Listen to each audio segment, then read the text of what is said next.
The new intern realized he had made a mistake the moment the conference room went silent. It wasn't a loud mistake. It wasn't dramatic. But the numbers on the presentation slide were wrong, and everyone in the room had noticed at the same time. He tried to correct it quickly, but the client was already leaning back in his chair, expression unreadable. The senior manager avoided eye contact, and the air in the room shifted from confident to uncomfortable in seconds. The intern's voice tightened as he explained the mix-up, expecting someone to step in and rescue the situation. No one did.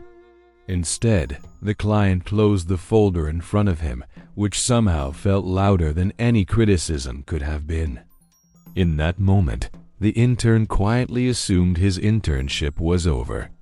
First major meeting, first visible mistake. He could almost feel the future opportunity slipping away until he noticed the client studying him instead of the slide.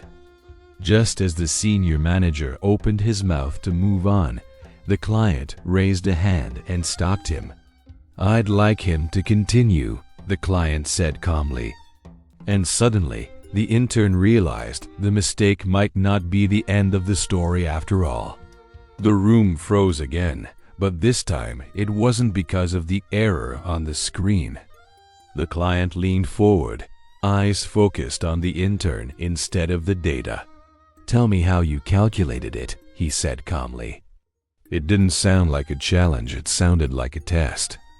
The intern swallowed and began explaining his process step by step. Halfway through, he realized something surprising. His logic wasn't flawed. The final input number had been pulled from an outdated file. The mistake wasn't in his thinking. It was in the source. A few people around the table shifted in their seats. The senior manager's expression changed slightly, as if connecting dots in real time. The intern kept speaking, gaining steadiness with every sentence, unaware that the dynamic in the room was quietly reversing. When he finished, the client didn't respond immediately. Instead, he asked one more unexpected question, one that had nothing to do with the incorrect number. "If you had more time," the client said, "what would you improve in this strategy?" The intern answered honestly, suggesting a bold adjustment no one else had mentioned in previous meetings. Silence followed, but this time it wasn't uncomfortable. The client slowly nodded, closed the presentation, and said, "That's the first original idea I've heard all week." The senior manager straightened in his chair, clearly not expecting that comment.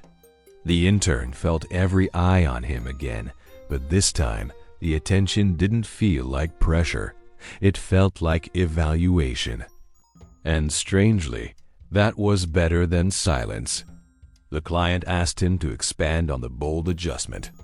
As the intern explained, he noticed something unexpected. The client was taking notes.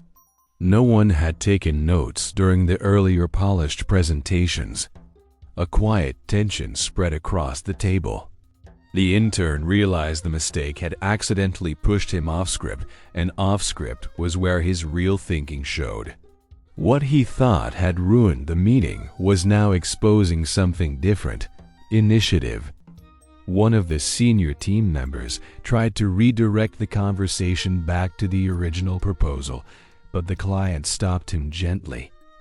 "Let him finish," he said again. The intern wasn't being rescued, he was being given space. When he finished outlining his improved strategy, the client turned to the senior manager and said, "Why wasn't this perspective included from the start?" The room went quiet for a completely different reason. The mistake hadn't exposed the intern, it had exposed something else entirely. The senior manager hesitated before answering, choosing his words carefully. He explained that the intern had joined only recently and hadn't been part of the earlier strategy sessions. But as he spoke, it became clear that the intern's idea hadn't been missing because of timing. It had simply never been asked for. The client nodded slowly, then turned back to the intern. "How long did it take you to spot the gap?" he asked. The intern admitted it had taken him less than a day of reviewing the documents, which caused a few uneasy glances around the table. Instead of looking impressed, the client looked thoughtful. He asked the team how long they had been working on the proposal. When someone answered 3 weeks, the silence that followed felt heavier than before. The intern suddenly realized the attention had shifted away from his mistake entirely. What started as a small error had opened a deeper conversation about process and perspective. And now, the client wasn't evaluating slides, he was evaluating leadership. Then the client said something no one expected. "From now on, I want him included in every strategy discussion." The intern's breath caught. The mistake that nearly ended his confidence had just secured him a seat at the table.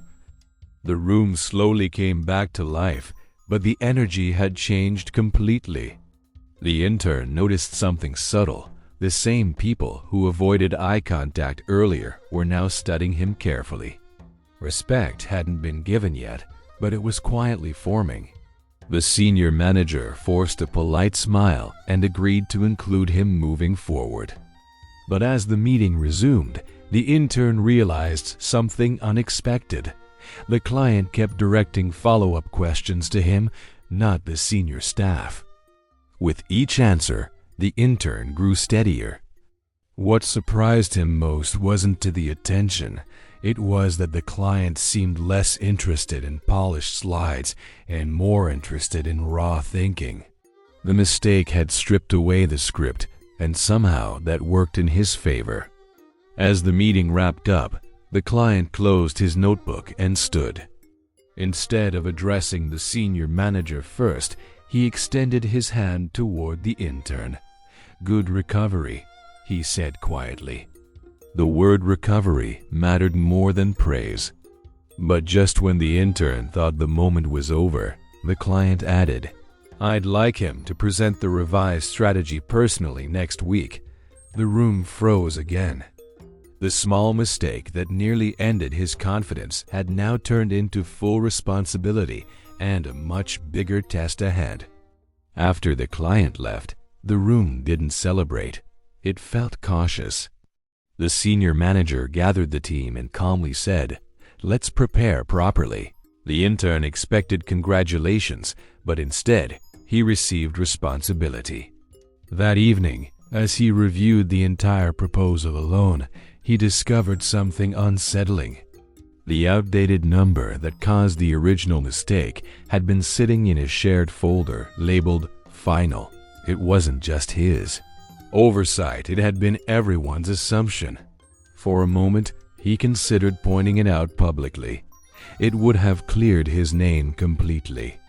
But then he paused.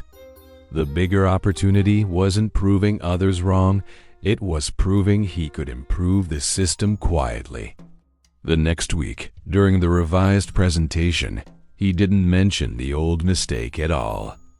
Instead, he presented a cleaner process that prevented similar errors in the future. The client noticed immediately, and so did the team. After the meeting, the client approached him privately and said, "The mistake didn't impress me." "Your response did." As the intern walked out of the building that day, he realized something unexpected. The moment that felt like failure had never been about numbers. It had been about character.